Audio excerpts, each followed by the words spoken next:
America is still the land of the free in terms of speech is concerned, and I'd much prefer to keep things the way they are here. It's unfortunate, by the way, that college campuses seem to be the one place in this country where free speech is not greatly respected or practiced. Have you noticed a change in the culture on college campuses yourself? Oh, yes.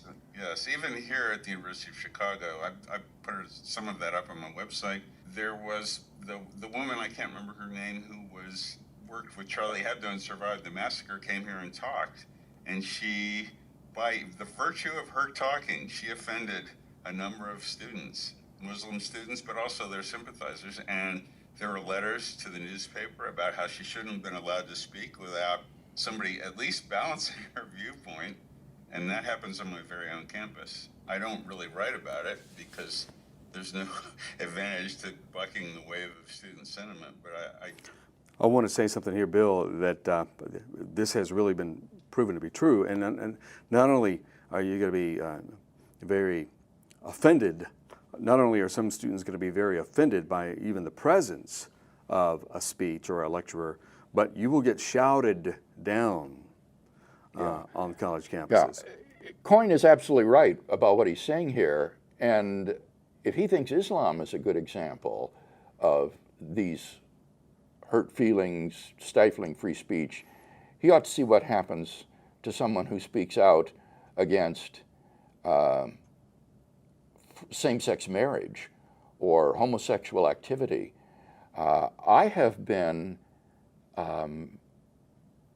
precluded from speaking on certain college university campuses in Canada because I have opposed same-sex marriage and said that I think that homosexual behavior is immoral. And that is not politically correct, and therefore actually, I won't say banned, but prevented from speaking on certain university campuses. do deplore this trend. And I think Chicago is a lot better than some places like Columbia or Stanford or even Berkeley these days, which is odd because Berkeley is where the free speech movement began. Yeah, but it skews so far left that you would expect that this political correctness and victimology would be peaking there, I would think. Yeah, it's interesting that the left has really come full circle to the right. That now, people like you and I are in league in some ways with Bill O'Reilly and the Fox News commenters that condemn Islam. I hate that. I hate it, to have to voice some of the same sentiments. I mean, we do it for different reasons, I think, or I would hope. But it doesn't feel good to be in bed with people whose ideology is so completely opposed to yours. And that's what, that's what these students are becoming, basically, is right-wingers.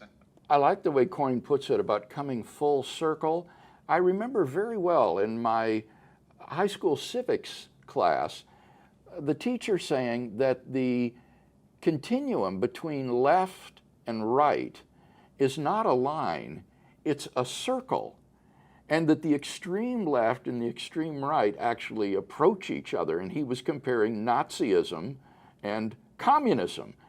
Nazis and communists hated each other. You know how Hitler blamed the communists for the burning of the Reichstag and things of that sort in Germany. They were bitter, bitter enemies, and yet they were equally oppressive, tyrannical, dictatorial systems of government that were actually very close to each other, even though the one was extreme left, the other extreme right. So it's really a kind of circle here.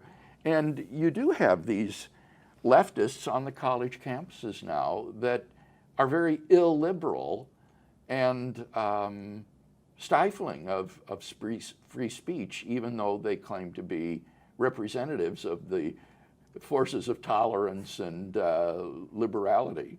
It's crazy. It really, it's almost schizophrenic.